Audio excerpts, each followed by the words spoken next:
அண்ணா பல்கலைக்கழக மாணவி பாலியல் வன்கொடுமை புகார் தொடர்பாக காவல் ஆணையர் அருண் அளித்துள்ள தகவலுக்கு முரண்பாடாக அமைச்சர் கோவி செழியன் விளக்கம் அளித்திருக்கிறார்.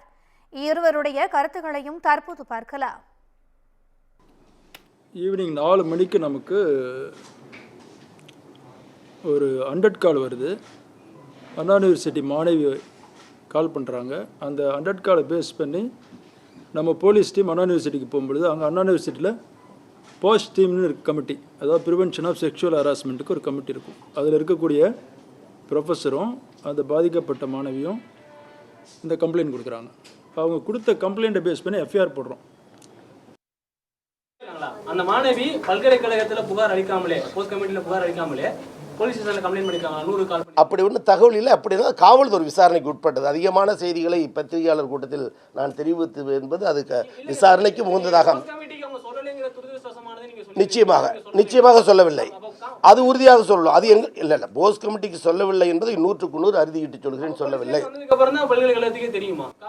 மனுதாரர் தந்ததுக்கு அப்புறம் தான் தெரியும். ஆனா போலீஸ்ல நேத்து கமிஷனர் பேசுறப்ப பிரஸ் மீட்ல என்ன சொல்றாங்கன்னா, இந்த மாணவி அங்க சொல்றாங்க காலேஜ்ல இருந்து தான் கம்ப்ளைண்ட் பெறப்பட்டது, அங்க இருந்து கோட்டூர்புரத்துல இருந்து வந்து தான் இங்க கம்ப்ளைண்ட் எழுதி வாங்கிட்டாங்கன்னு சொல்றாங்க. இல்ல அதுக்கான செய்தி அல்ல, அதுக்கான செய்திகள் அல்ல. அந்த வார்த்தையும் பொருள் அல்ல. அவர்கள் விசாரணை தொடர்கிறது. இல்ல இல்ல மீண்டும் இல்லை சார், மீண்டும் சொல்லுகிறேன். மனுதாரர் புகார் அளித்ததற்கு பிறகு விசாரணை தொடர்ந்து கைது செய்யப்பட்டு நடவடிக்கை எடுக்கப்பட்டிருக்கிறார் காவல்துறை. யூனிவர்சிட்டிக்கு காவல்துறைக்கு கம்ப்ளைண்ட் போனதுக்கு அப்புறம் தான் இங்க தகவல் கிடைச்சதா என்னோட கேள்வி. காவல்துறை மூலமா உங்களுக்கு தகவல் கிடைச்சதா? காவல்துறை மூலம் ஊடக பிரிவினரே அதற்கான செய்திகளை ஒளிபரப்பும் தகவல் தெரியப்பட்டது, அவ்வளவுதான்.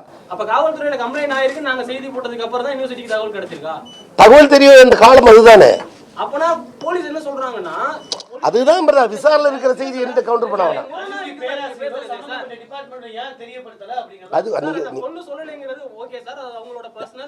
இப்பயும் சொல்லுகிறேன், நீங்கள் அதாவது இல்ல உங்களுடைய கேள்வி நோக்கம் புரிகிறது சகோதரா. ஆனால் காவல்துறை விசாரணையில் இருக்கும்போது வாக்குமூலமான இல்ல அதுக்குரியதுதான் இது. இல்ல முரண்பட்ட செய்தி அல்ல. முரண்பட்ட செய்தி அல்ல. அப்படி ஒருவேளை உங்களுக்கு அது மீது முரணான செய்தி என்று சொன்னால் காவல்துறை முழு விசாரணை போது தெரியும். அதுக்கு இடைப்பட்ட மாற்று செய்தியை என்னிடம் பெற இயலாது.